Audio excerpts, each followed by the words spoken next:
إن الحمد لله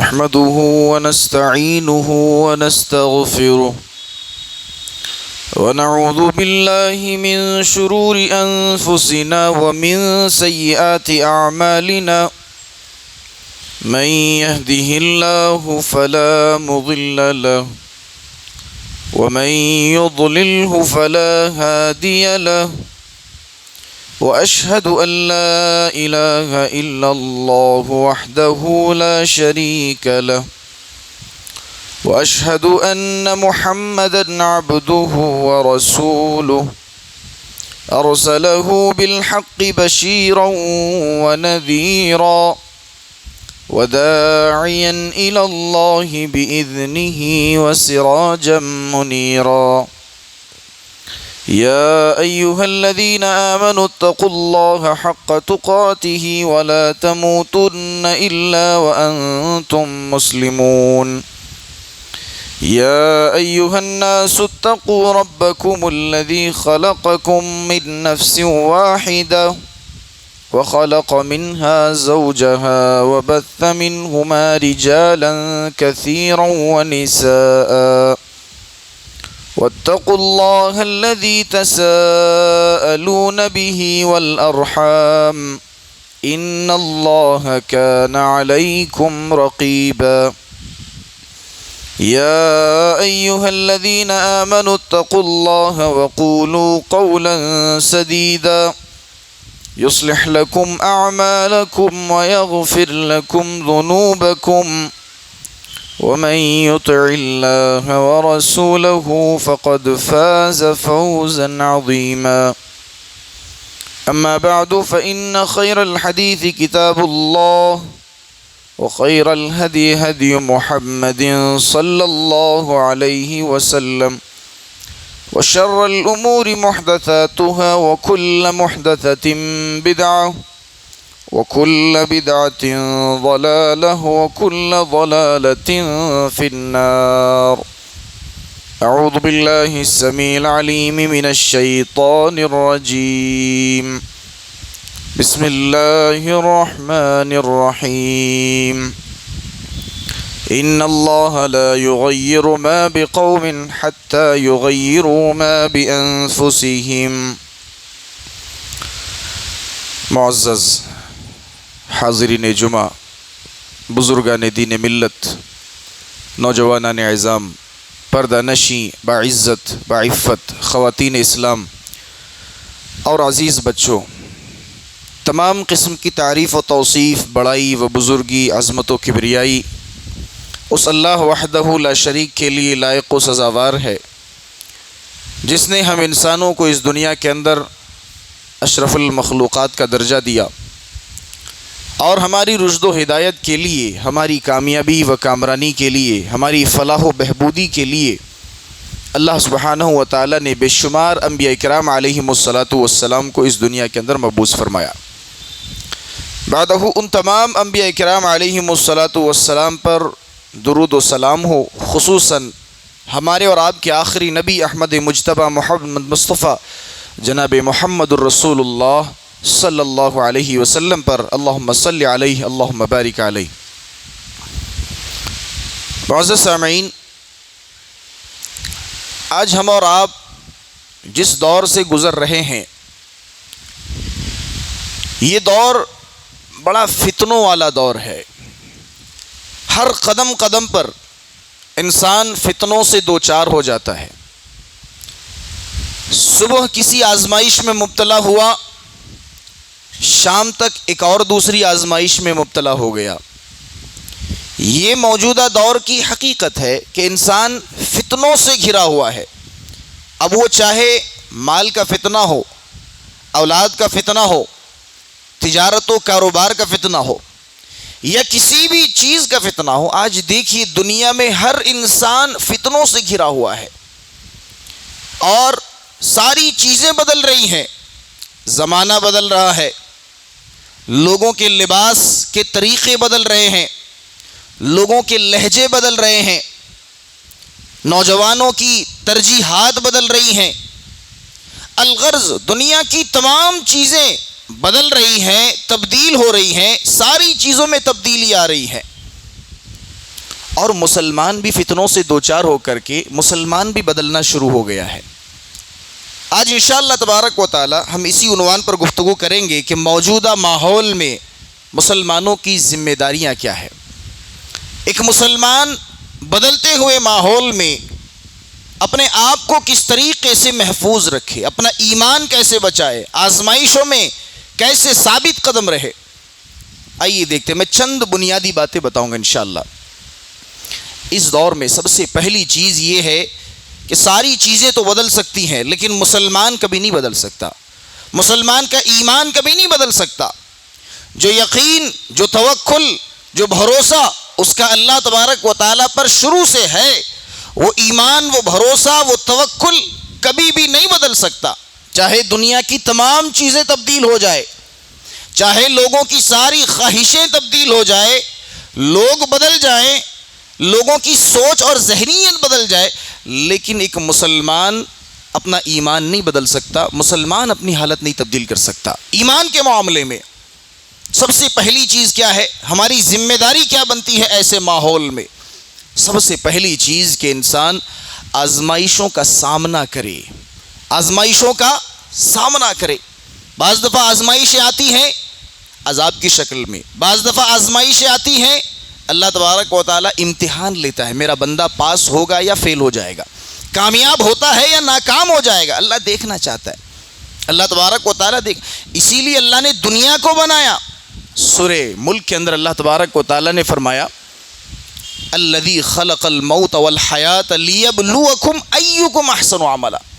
اللہ نے موت و حیات کو جو پیدا کیا، موت و حیات کی تخلیق کی وجہ بیان فرمائی۔ اللہ نے کہا ہم نے موت کو بھی بنایا، ہم ہی نے زندگی بنائی، کیوں؟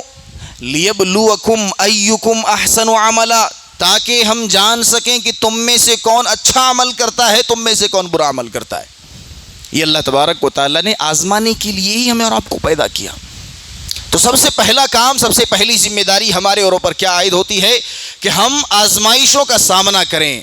آزمائشیں آتی رہیں گی، اللہ تبارک و تعالیٰ کا وعدہ ہے، اللہ نے فرمایا وَلَنَبْلُوَنَّكُمْ بِشَيْءٍ مِّنَ الْخَوْفِ وَالْجُوعِ وَنَقْصٍ مِّنَ الْأَمْوَالِ وَالْأَنفُسِ وَالثَّمَرَاتِ۔ یہ ساری چیزیں اللہ نے بیان فرمائی۔ کیا کیا چیزیں؟ وَلَنَبْلُوَنَّكُمْ، ہم ضرور بھی ضرور تمہیں آزمائیں گے۔ ایسا نہیں کہ اے بندو ہم تمہیں آزمائیں گے، وَلَنَبْلُوَنَّكُمْ، ہم ضرور بھی ضرور تمہیں آزمائیں گے۔ کس چیز سے؟ اے اللہ تو آزمائے گا ہمیں، کس چیز سے آزمائے گا؟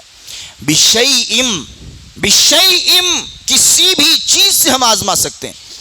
اللہ تبارک و تعالیٰ نے پہلے خاص نہیں کیا کہ مال سے آزمائیں گے، اولاد سے آزمائیں گے، پھلوں سے آزمائیں گے، رزق سے آزمائیں گے، نہیں، اللہ نے کہا بِشَيْءٍ، عام چیزوں سے ہم آزمائیں گے تمہیں، کسی چیز کو خاص نہیں کیا یہاں پر۔ اور آگے پھر بیان فرمایا کہ وہ چیزیں کیا ہوں گی؟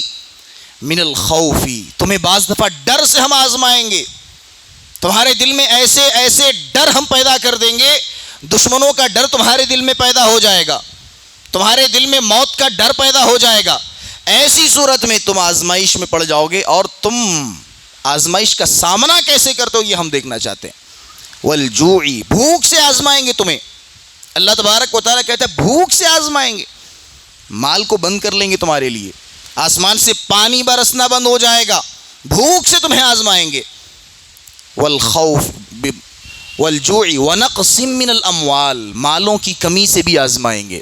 آج انسان مالوں کی کمی کا بہت شکار ہے، اگر اس کے پاس پیسہ بھی ہے پھر بھی اس کی شکایت ہے کہ گزارا نہیں ہو رہا۔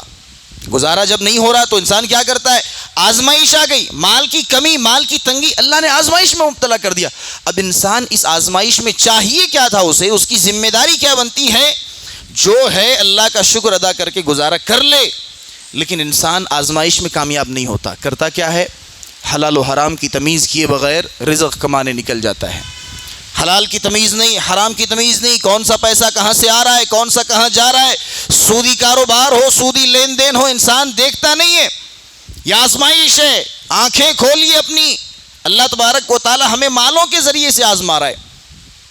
اللہ تبارک و تعالی نے کہا وَنَقْصٍ مِّنَ الْأَمْوَالِ وَالْأَنفُسِ، جانوں سے بھی آزمائیں گے تمہیں، بعض دفعہ تمہیں بیمار کر دیں گے، تم سمجھ نہیں پاؤ گے. انسان شکایت کرتا ہے نا کہ میں ہی کیوں بیمار ہوا, بہت سارے لوگ ہیں, مجھے ہی کیوں شوگر ہوا, میری ہی کڈنی کیوں خراب ہوئی, میرا ہی کیوں ایکسیڈنٹ ہو گیا, سڑک میں تو ہزاروں لوگ چلتے ہیں, میری ہی بائک پلٹ گئی. انسان شکایت کرنا شروع کرتا ہے. کیوں؟ اسے سمجھ میں نہیں آتا کہ وہ آزمائش ہے, جبکہ اس کی ذمہ داری کیا بنتی ہے وہاں پہ. جب اللہ تبارک و تعالیٰ نے اسے بیماری میں مبتلا کیا, صبر کرے, انسان صبر کرے. اللہ یہی دیکھنا چاہتا ہے کہ میرا بندہ میری آزمائشوں میں کامیاب ہوتا ہے یا نہیں ہوتا ہے, ریئیکشن کیا ہوگا انسان کا, اللہ یہ دیکھنا چاہتا ہے. والانفس والثمرات, پھلوں کی کمی سے بھی آزمائیں گے, پھلوں کی کمی سے آزمائیں گے. تو اللہ تبارک و تعالیٰ نے یہ ساری چیزیں بیان کر دیں. مال سے آزمائیں گے, پھلوں کی کمی سے آزمائیں گے, جان سے آزمائیں گے, خوف سے آزمائیں گے. ساری چیزیں بیان کرنے کے بعد اللہ نے ایک جملہ کہا, وبشر الصابرین. اے نبی صلی اللہ علیہ وسلم جائیے, جس نے صبر کیا اسے خوشخبری سنا دیجیے. یہ آزمائشیں, جس نے ان آزمائشوں میں صبر کر لیا, اے اللہ کے رسول صلی اللہ علیہ وسلم جائیے, خوشخبری سنا دیجیے. تو اللہ تبارک و تعالی ہمیں آزمائشوں میں مبتلا کرے گا, یہ بات اٹل ہے.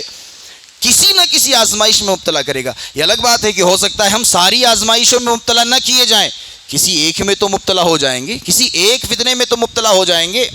تو اللہ تبارک و تعالیٰ نے بیان فرمایا کہ ہم ساری چیزوں سے آزمائیں گے. اب ہماری ذمہ داری کیا بنتی ہے؟ اگر وہ خوشخبری چاہیے, اللہ تبارک و تعالیٰ نے جو خوشخبری دی ہے کہ وبشر الصابرین, اور کس چیز کی خوشخبری ہے؟ قرآن کا اسلوب سمجھیے.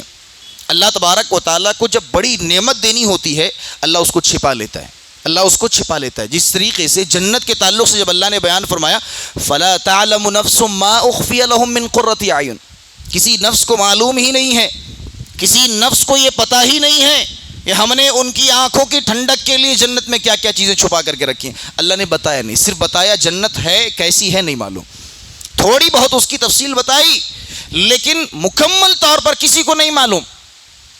یہی اسلوب اللہ تبارک و تعالیٰ نے یہاں پر اختیار کیا اور کہا وبشر الصابرین, خوشخبری سنائیے.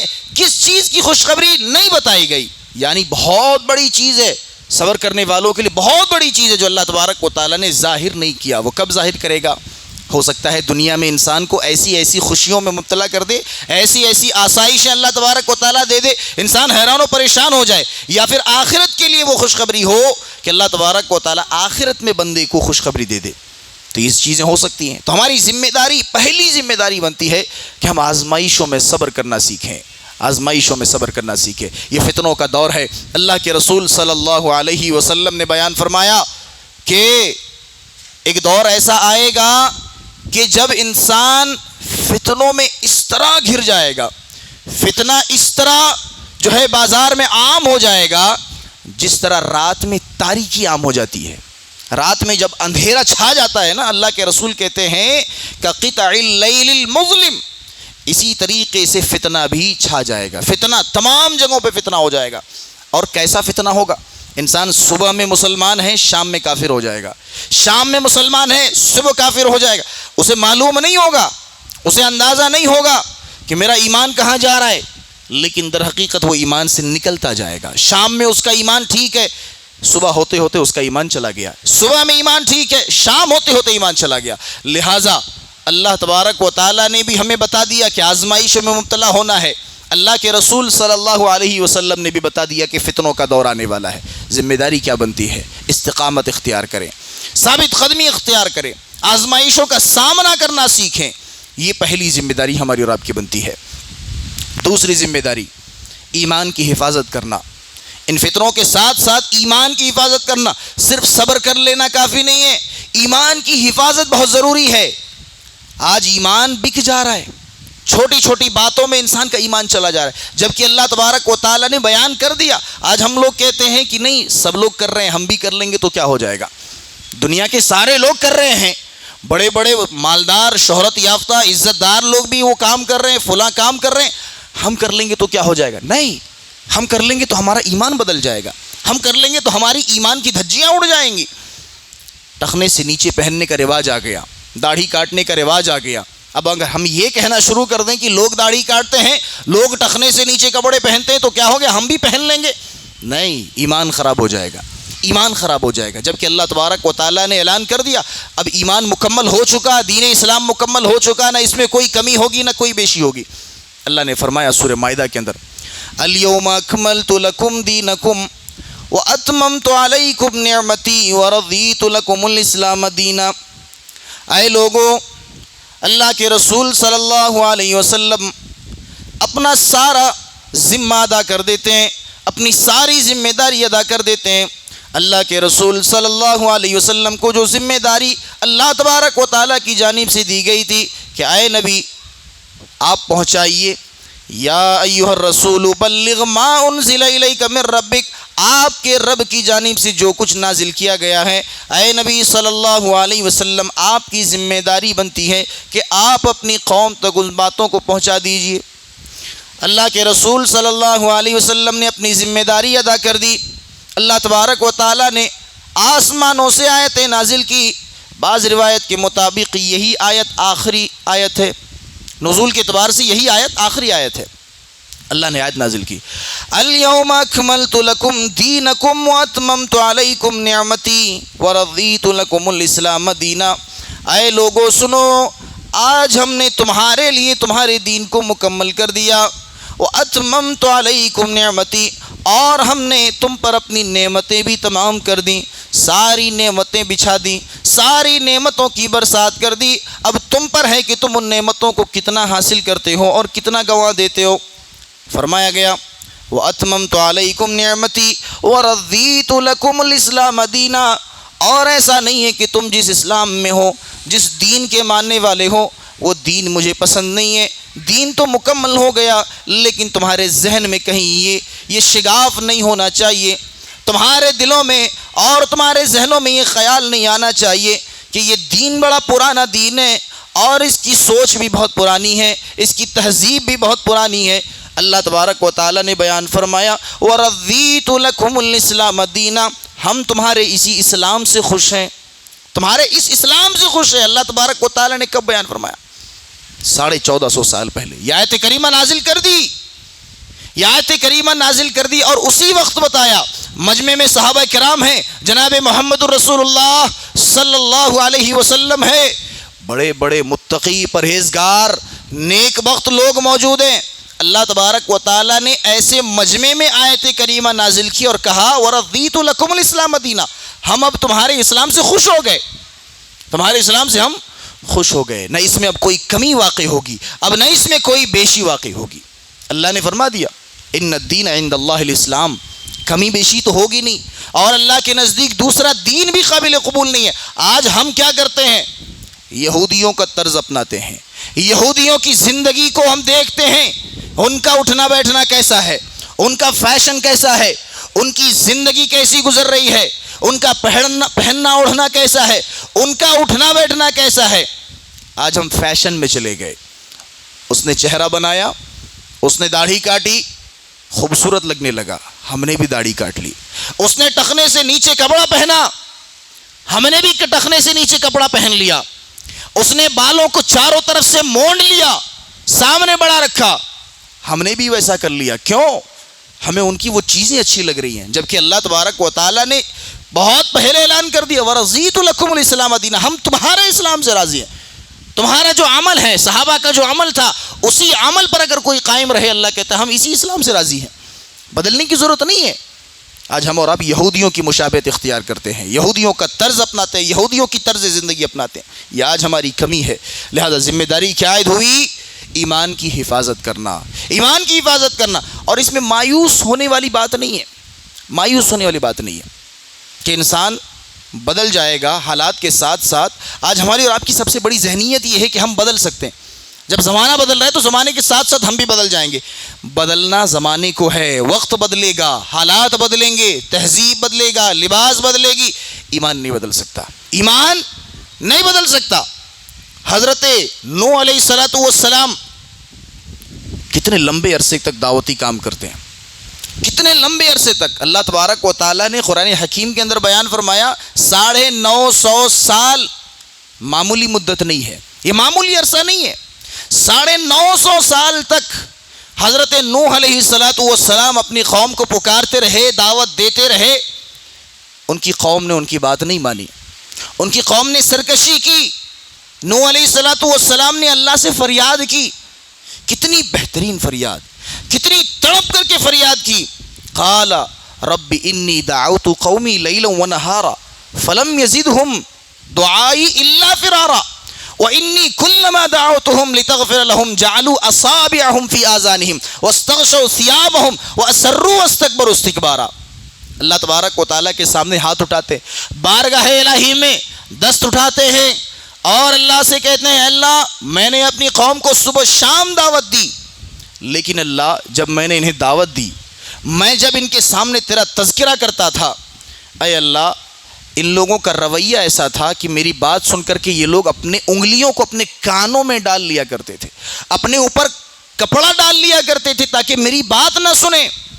حالات اتنے خراب تھے، حالات میں اتنی تبدیلی آئی، لیکن حضرت نوح علیہ السلام کا ایمان دیکھیے، ٹس سے مس نہ ہوا۔ 950 سال تک جو پہلے سال میں دعوتی طریقہ تھا، 950 سال تک وہی دعوتی طریقہ رہا اور وہی اللہ تبارک و تعالیٰ کا نام لے کر کے دعوت کا کام کرتے گئے، ایمان کو پھیلاتے گئے، ایمان کی اشاعت کرتے گئے۔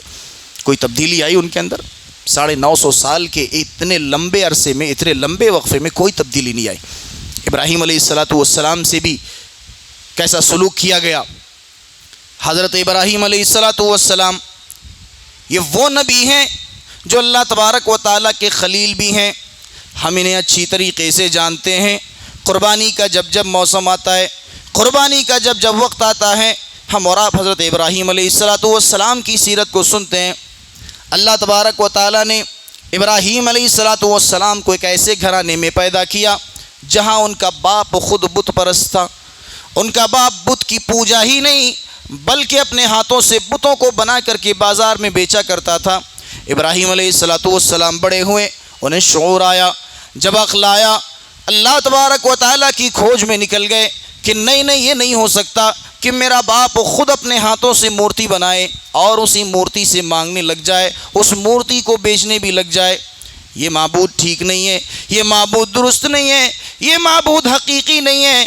حضرت ابراہیم علیہ السلام کے دل میں کھٹکا اور رب کی تلاش میں نکل گئے۔ بالآخر اللہ تبارک و تعالیٰ نے ہدایت دی اور حضرت ابراہیم علیہ السلام کو ان کا رب مل گیا۔ رب مل گیا، اللہ تبارک و تعالیٰ نے بتا دیا کون ان کا رب ہے، اللہ نے اعلان کر کے بتا دیا۔ ابراہیم علیہ السلام کو جب رب مل گیا، اب وہ ایمان پر آ گئے۔ اب جب ایمان پر آ گئے، انہیں کتنی تکلیفیں دی گئی ذرا سوچئے۔ آج ہم صرف فتنوں کے دور میں مبتلا ہو کر کے، فتنوں میں 2-4 آزمائشوں میں مبتلا ہو کر کے ایمان کا سودا کر بیٹھتے، ایمان بیچ بیٹھتے ہیں۔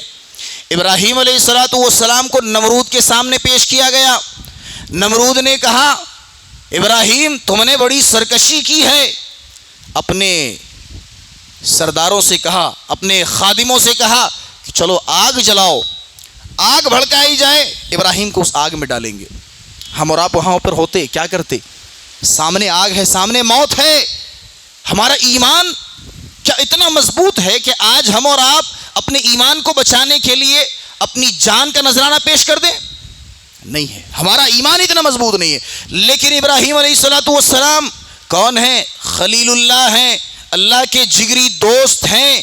جب آگ جلائی گئی، ابراہیم علیہ السلام سامنے کھڑے ہیں، دیکھ رہے ہیں۔ جب ابراہیم علیہ السلام کو آگ میں پھینکا گیا، توکل کا کیا عالم تھا، بھروسے کا کیا عالم تھا، ایمان کا کیا جذبہ تھا۔ انہیں یقین تھا کہ یہ آگ ان کا کچھ بگاڑ نہیں سکتی۔ یہ ایمان کی کمی آج ہمارے اور آپ کے اندر ہے۔ ابراہیم علیہ السلام کو یہ توکل تھا، یقین تھا، بھروسہ تھا، ایمان تھا۔ آگ میں کودے، عرش سے عرش والے نے اعلان کیا یا نار کونی بردن وسلام علی ابراہیم، اے آگ میرے ابراہیم کے لیے ٹھنڈی ہو جا، سلامتی والی آگ ہو جا۔ اللہ اکبر۔ یہ ایمان کا نتیجہ تھا، یہ بھروسے کا نتیجہ تھا کہ جب انسان اللہ تبارک و تعالیٰ پر بھروسہ کرنے لگ جائے، جب ایمان کی حفاظت کرنے کا جذبہ اپنے اندر پیدا کر لے، اللہ تبارک و تعالیٰ اس کا کچھ بگڑنے نہیں دیتا، اللہ اس کا کچھ بگڑنے نہیں دیتا۔ تو یہ دوسری بہت بڑی ذمہ داری ہماری اور آپ کی کہ ہم اور آپ ایمان کی حفاظت کریں، ایمان کی حفاظت کریں۔ آج کے دور میں خاص کر کے ایمان کی حفاظت کرنا بہت مشکل کام سمجھا جاتا ہے، اور حقیقت میں بہت مشکل کام ہے، ایمان کی حفاظت کرنا آج بہت مشکل کام ہے۔ تو یہ چیزیں ہیں۔ دوسری ذمہ داری ہماری یہ بنتی ہے کہ ایمان کی حفاظت کریں۔ تیسری ذمہ داری، بہت بڑی ذمہ داری، دعوت اللہ، لوگوں کو اللہ کی طرف بلانا۔ ایسے دور میں جو فتنوں کا دور ہے، آزمائشوں کا دور ہے، انسان خود اپنے آپ کو محفوظ نہیں رکھ سکتا، گناہوں سے، فتنوں سے اپنے آپ کو نہیں بچا سکتا، لیکن ایسی حالت میں بھی مسلمانوں کو چاہیے کہ وہ دعوت اللہ کا کام کرے۔ کیوں؟ ہمارا یہ فریضہ ہے، ہمارا یہ مشن ہے۔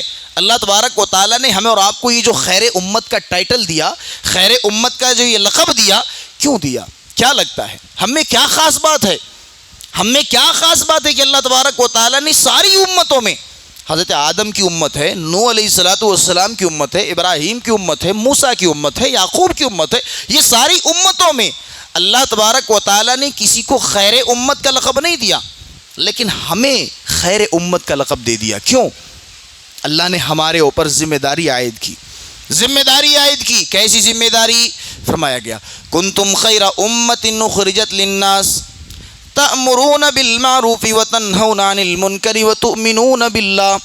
اے لوگو سنو، ہم نے تمہارا وجود ہی دوسرے لوگوں کے لیے کیا ہے، تمہارا وجود دوسرے لوگوں کے لیے ہے، تمہارا اس دنیا میں آنا بھی دوسرے لوگوں کی اصلاح کا ذریعہ ہے۔ کنتم خیر امت اخرجت للناس، جو لوگوں کے لیے نکالی گئی ہے۔ اور اے اللہ، کام کیا ہے ہمارا؟ ہمیں یہ ٹائٹل کیوں دیا گیا؟ خیر امت کے لقب سے کیوں نوازا گیا؟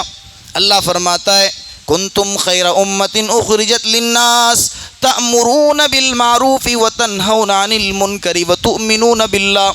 تین ذمہ داریاں فرمایا گیا۔ تأمرون بالمعروف، تم لوگوں کو بھلائی کی طرف دعوت دیتے ہو، بھلائی کی طرف بلاتے ہو اور اچھائی کی طرف انہیں بلاتے رہتے ہو، یہ پہلی ذمہ داری۔ دوسری ذمہ داری وتنہون عن المنکر، تم لوگوں کو برائی سے روکتے ہو۔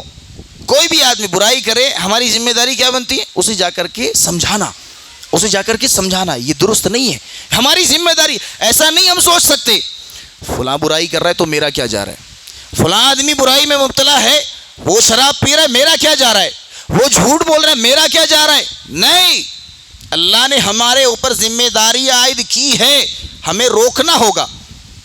تو اللہ تبارک و تعالیٰ نے یہ ذمہ داری عائد کر کے بتایا کہ انسان کو اللہ تبارک و تعالیٰ کی طرف بلانا ہوگا۔ لقمان علیہ السلام نے اپنے بیٹے کو نصیحت کیا، اور یہ کب ہوگا؟ دعوت اللہ سے معاشرے کی بھی اصلاح ہوگی، اور معاشرے کی اصلاح کب ہوگی؟ جب انسان دھیرے دھیرے اپنے گھر سے شروع کرے گا۔ اللہ نے فرمایا تھا نبی کریم صلی اللہ علیہ وسلم کو وَأَنذِرْ عَشِيرَتَكَ الْأَقْرَبِينَ، اے نبی صلی اللہ علیہ وسلم اپنے قریبی لوگوں کو پہلے ڈرائیے، اپنے قریبی لوگوں کو پہلے ڈرائیے، قبر کے عذاب سے، جہنم کے عذاب سے، قیامت کی ہولناکیوں سے، موت سے، ان ساری چیزوں سے ڈرائیے۔ اللہ کے رسول صلی اللہ علیہ وسلم نے سب سے پہلے کنہیں ڈرایا؟ مکہ سے باہر جا کر کے لوگوں کی تبلیغ نہیں شروع کی، مکہ سے باہر جا کر کے بڑے بڑے سرداروں کو پکڑ کر کے نہیں سمجھایا، بلکہ سب سے پہلے اپنے خاندان، اپنے کنبہ، اپنے قبیلے والوں کو بلایا، ایک ایک کا نام لے کر اللہ کے رسول صلی اللہ علیہ وسلم نے صفا پہاڑی پر چڑھ کر کے کہا یا ایھا الناس قولوا لا الہ الا اللہ تفلحون۔ اللہ کے رسول صلی اللہ علیہ وسلم نے سب سے پہلے اپنے خاندان والوں کو سمجھایا۔ تو آج ہمیں اور آپ کو بھی چاہیے کہ سب سے پہلے اپنے خاندان سے شروع کرے، دعوت اللہ کا کام خاندان سے شروع کرے۔ کون سی کوتاہی ہے، کون سی کمی ہے، ہم اور آپ اچھے سے جانتے ہیں۔ لقمان علیہ السلام کی بات دیکھیے، اللہ تبارک و تعالیٰ نے بیان کیا۔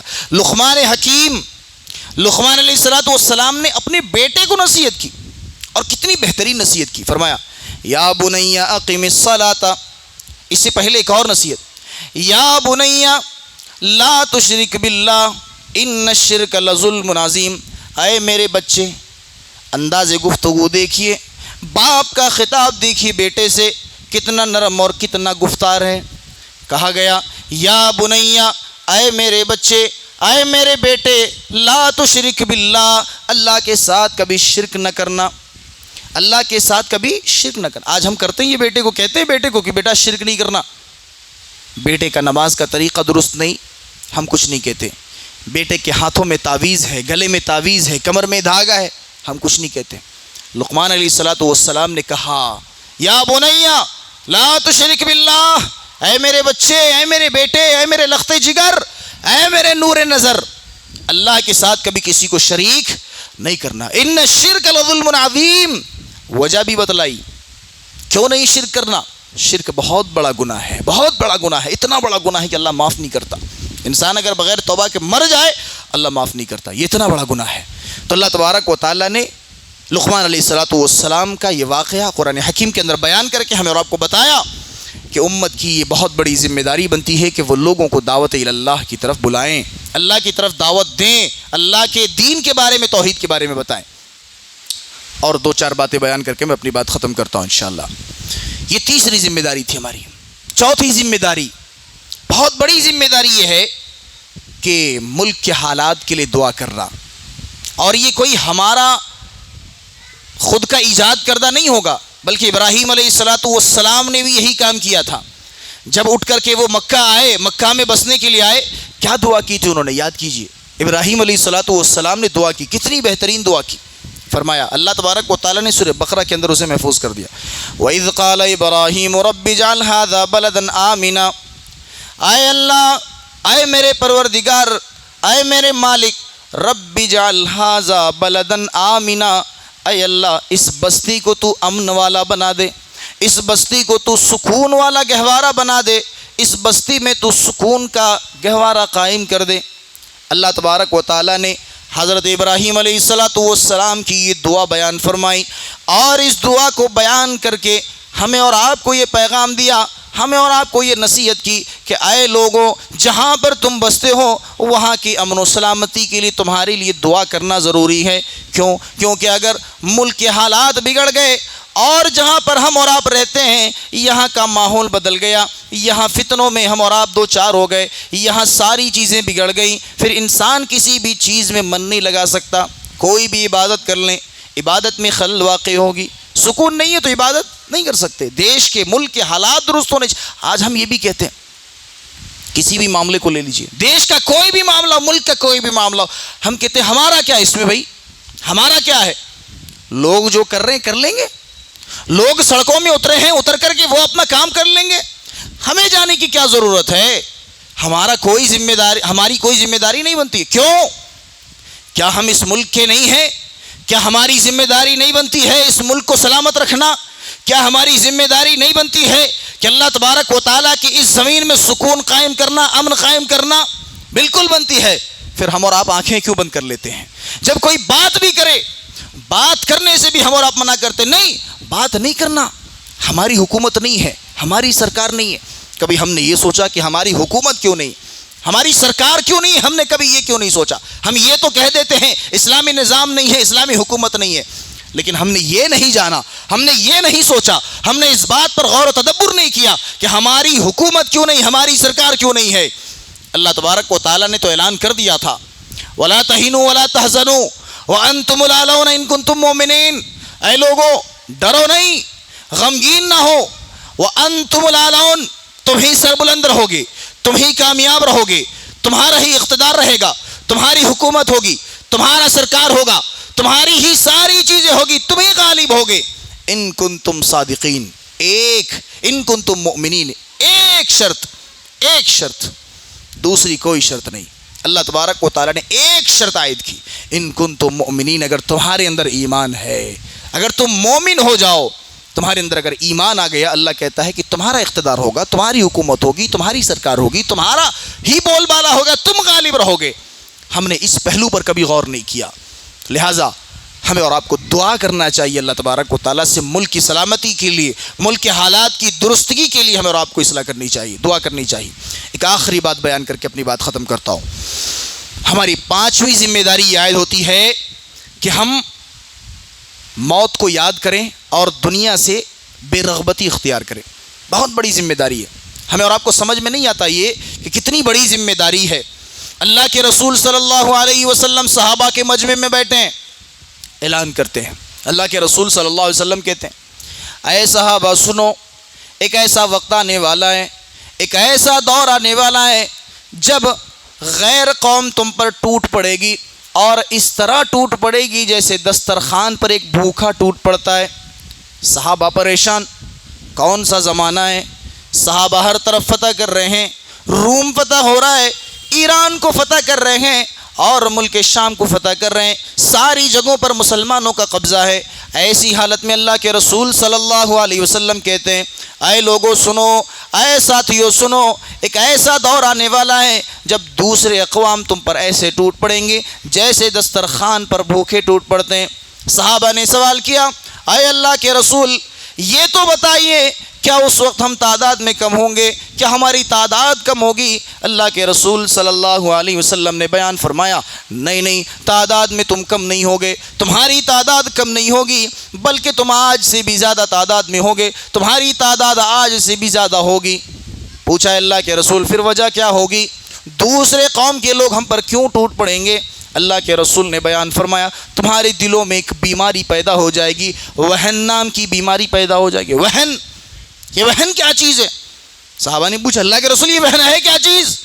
وہن کیا ہے؟ کہیں ہمارے اندر تو نہیں ہے، ہم اس بیماری کو ختم کر لیں گے، بتائیے اللہ کے رسول کون سی بیماری ہے یہ؟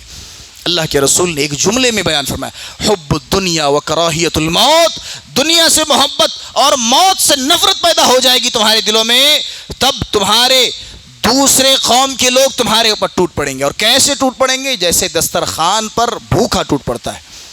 حب الدنیا و کراہیت الموت، دنیا کی محبت اور موت سے نفرت جب پیدا ہو جائے پھر انسان کامیاب نہیں ہو سکتا، پھر انسان کی ذمہ داریاں سب ختم ہو جاتی ہیں، انسان اپنی کوئی بھی ذمہ داری نہیں دیکھ سکتا، دنیا کے آگے اسے کچھ نہیں دکھائی دیتا۔ آج ہماری اور آپ کی یہی حالت ہے کہ ہم اور آپ دنیا کے آگے کسی چیز کو نہیں دیکھتے۔ مال و دولت ہے تو سب کچھ ہے، عزت ہے تو سب کچھ ہے، شہرت ہے تو سب کچھ ہے، اچھا طرز زندگی ہے تو سب کچھ ہے، ہمیں ایمان کی فکر نہیں، ہمیں ایمان کی فکر نہیں، موت کا ذرہ سا بھی ہمیں اور آپ کو جو ہے خیال نہیں، موت آنی ہے، یہ ساری چیزیں ہم اور آپ بھول بیٹھے، صرف دنیا داری، دنیا دنیا دنیا، اور صرف دنیا کے پیچھے ہم لگ گئے۔ تو یہ چند ذمہ داریاں تھیں، اگر ان ذمہ داریوں کو ہم ادا کرتے ہیں تو موجودہ دور کے تمام فتنوں سے، تمام آزمائشوں سے ہم اور آپ کامیاب ہو سکتے ہیں۔ ضرورت اس بات کی ہے کہ ہم اور آپ کہیں سنی باتوں کو سمجھنے کی کوشش کریں، غور و تدبر کریں اور عمل کرنے کی کوشش کریں۔ آئیے اللہ سے دعا کرتے ہیں کہ اللہ سبحانہ و تعالی ہم تمام لوگوں کو کہیں سنی باتوں کو سمجھنے اور ان پر صحیح عمل کرنے کی توفیق عطا فرما۔ اللہ تبارک و تعالی یہ پرفتن دور ہے، اللہ یہ آزمائشوں سے گھرا ہوا دور ہے، اللہ ہم تجھ سے دعا کرتے ہیں کہ اس فتنوں کے دور میں ہمارے ایمان کی حفاظت فرما۔ اللہ ہم میں سے بہت سارے لوگ خطا کار ہیں، بلکہ ہم سارے لوگ خطا کار ہیں، اللہ ہم تجھ سے دعا کرتے ہیں کہ ہماری خطاؤں کو اپنے فضل و کرم سے درگزر فرما دے۔ اللہ ہمارے پاس جو بھی نیک اعمال ہیں اللہ ان میں بھی بہت کوتاہیاں ہیں، اللہ ان نیک اعمال میں بھی بہت ساری سستیاں ہیں، اللہ ہم تجھ سے دعا کرتے ہیں کہ ہمارے نیک اعمال میں سستیوں کو دور کرتے ہوئے اپنے فضل و کرم سے اپنے نیک اعمال کو قبول فرما لے۔ اللہ ہمیں اس دنیا میں جب تک زندہ رکھ، حالت اسلام میں زندہ رکھ، اور جب ہمارا خاتمہ ہو تو خاتمہ بالخیر ہو۔ اقول قولی ھذا واستغفر اللہ لی ولکم ولسائر المسلمین انہ تعالی جواد ملک بر رؤوف رحیم۔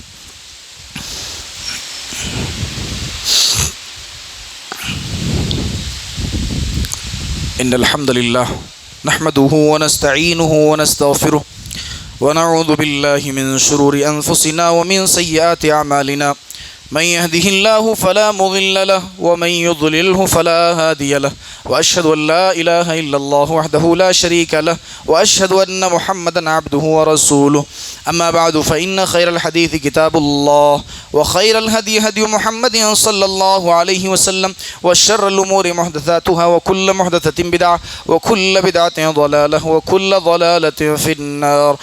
أعوذ بالله السميع العليم من الشيطان الرجيم، إن الله وملائكته يصلون على النبي يا أيها الذين آمنوا صلوا عليه وسلموا تسليما۔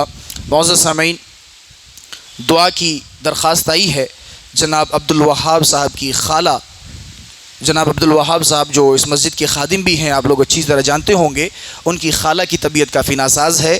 دعا کیجئے کہ اللہ تبارک و تعالیٰ ان کی خالہ کی صحت یابی فرمائے اور ان کے صحت میں برکت عطا فرمائے، انہیں تمام طرح کی بیماریوں سے شفا عاجلہ و کاملہ عطا فرمائے، آمین۔ اسی طریقے سے ہمارے ارشد بھائی کی بھتیجی کی بھی طبیعت کافی ناساز ہے، دعا کریں کہ اللہ تبارک و تعالیٰ بچی کی طبیعت میں سدھار پیدا کرے اور انہیں بھی جلد از جلد شفا عاجلہ و کاملہ عطا فرمائے، آمین۔ تقبل یا رب العالمین۔ ان اللہ وملائکتہ یصلون علی النبی یا ایہا الذین آمنوا صلوا علیہ وسلموا تسلیما۔ اللہم صل علی محمد وعلی آل محمد کما صلیت علی ابراہیم وعلی آل ابراہیم انک حمید مجید۔ اللہم بارک علی محمد وعلی آل محمد کما بارکت علی على إبراهيم وعلى آل إبراهيم إنك حميد مجيد. عباد الله رحمني ورحمكم الله، إن الله يأمر بالعدل والإحسان وإيتاء ذي القربى وينهى عن الفحشاء والمنكر والبغي يعظكم لعلكم تذكرون. اذكروا الله يذكركم وادعوه يستجب لكم ولذكر الله أكبر والله يعلم ما تصنعون.